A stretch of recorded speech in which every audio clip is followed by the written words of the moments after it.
Guy, I'm glad you absolutely brought this point up. This is absolutely crazy. Let me tell you this little story.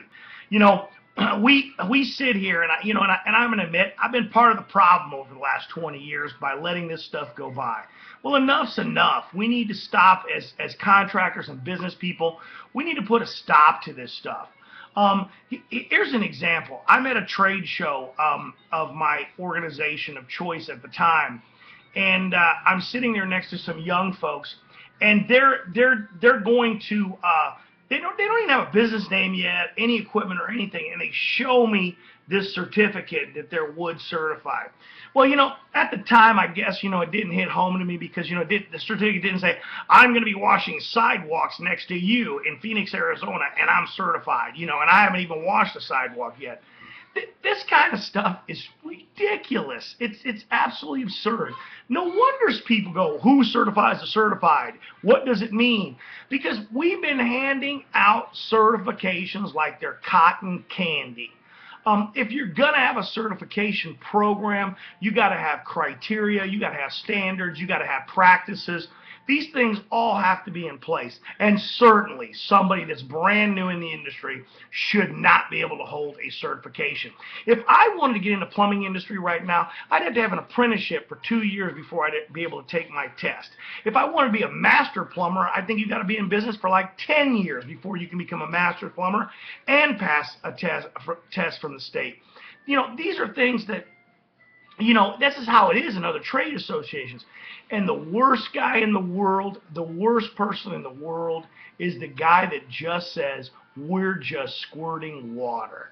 Trust me, it's a lot more than squirting water. That's the most belittling thing that you could sit there and say that's what you do.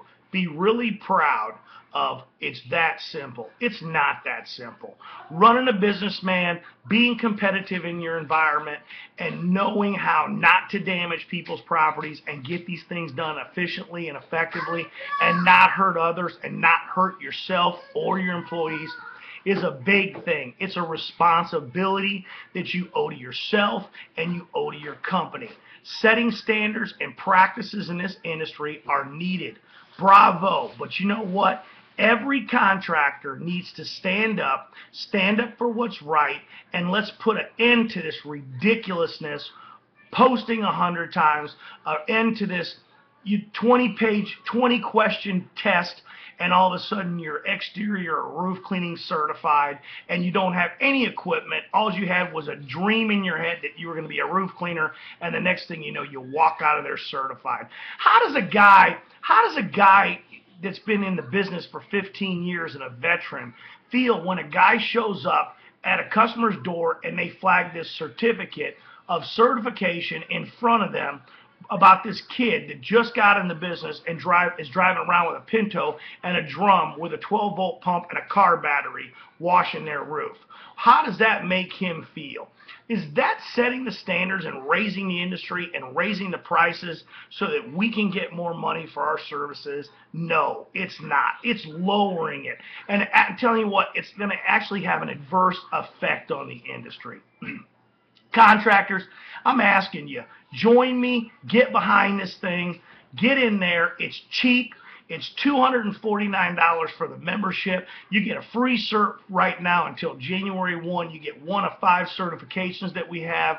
The renewal is $74.50 on a 6-month basis, which it winds up being $149 a year. The cert that we give you for free is good for 2 years with no requirements as of right now to be met, and accept the requirements, what it takes to get it. You're going to have to get online and read about that. We're not accepting anybody without any formal training under 5 years, and no one under a year that's new in this business can even get this thing. Sorry, new guys, but you know what? You got to go out there. You got to get trained. You got to go out there and get some experience, and then you know what? You'll be able to get it. You got to pay your dues. This stuff in the industry where a guy waves up a certificate or does any post is not going to happen on my watch. It's over. We're done with it. And we might even see if we can get some of these other trade associations to raise their standards and come up to the bar at what the UAMCC's taking. Have a great day. Ron Musgraves, Pressure Washing Institute. Thanks, Guy Blackmon, for the post.